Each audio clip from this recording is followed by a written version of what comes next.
Hey, my name is Eddie Sparks, Most Beach Marketing. This is your Man Minute for today. I was talking a minute about how to change your status to sole proprietor and how to start getting away from all those regulations. And as we were talking previously with my buddy here from San Francisco, is that there's a few laws in a few different ways, but at the end of the year, when you're going to plan on dissolving your corporation, you need to pull all the money out. So you can easily take one of your family members, have them invoice you for your for consulting or commission, and then zero out your income and don't close the account, but close down all the ledgers and journal entries, which I can teach you how to do later, and then just dissolve the corporation at that time. Or if you haven't filed, just don't renew it or don't pay to renew the second year. The only thing that should ever be in any sort of a corporation should be a house or a property. So you should never own anything, because people sue people with money. And if you don't have no money or no assets, they cannot sue you. So PayPal allows you to create multiple PayPal accounts, so you can always invoice yourself or your business from PayPal, and they can pay you by their credit card.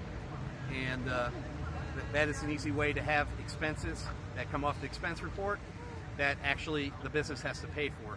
So if you want to pay off your student loans with your corp's business credit card, if you did have plans on just shutting the corp down completely, or the corp claiming bankruptcy by itself, then you can pull all the money out on the credit card and pay off your student loans with it if you wanted to. People do that with Nevada corps all the time. They buy corps that have been alive for 5 or 6 years, that have a good standing business standing, and then they open up lines of credit, buy stuff, and then shut it down. A lot of construction companies do that.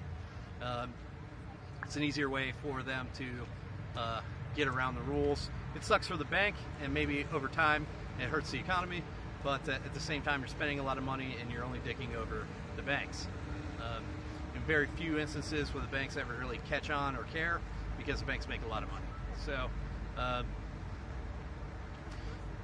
running around spending money is fun. So saving money is boring. And live your life spending money. It's the best way to do it. And today, you should go spend some money on yourself. Stop working so much. Because the world's a beautiful place, even behind me.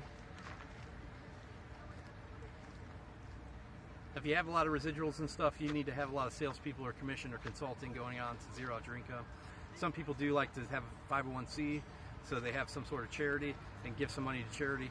A lot of people like to buy stuff at the end of the year, like cars and stuff like that, so their income gets lower, so they don't have as many taxes to pay with their corp. But then you have an asset, you have a corp asset, and you can depreciate it, and over time it's worth nothing. Or you could sell it to yourself and create a loss. There's quite a bit of different strategies when it comes to having a corp and having a sole proprietor work together. As a corporation, generally you're the head of the corporation. You have to have some sort of salary, which creates more paperwork, and a lot of people like bookkeeping and stuff is not accounting. They always do bookkeeping but never accounting, so they're never trying to help you have no money. So something in there makes sense to you, you can leave a comment. Be sure to subscribe. I'm sure I'll have tons more videos for you, and share it with your friends, because I want you to make money as a man. And if you do make money for me, send me some money. I love money. My name is Eddie Sparks. That's my Man Minute for today. If something I said makes sense to you, great. If something I said don't make sense to you, just ask me and I'll answer it. I promise. See you. This is your Man Minute.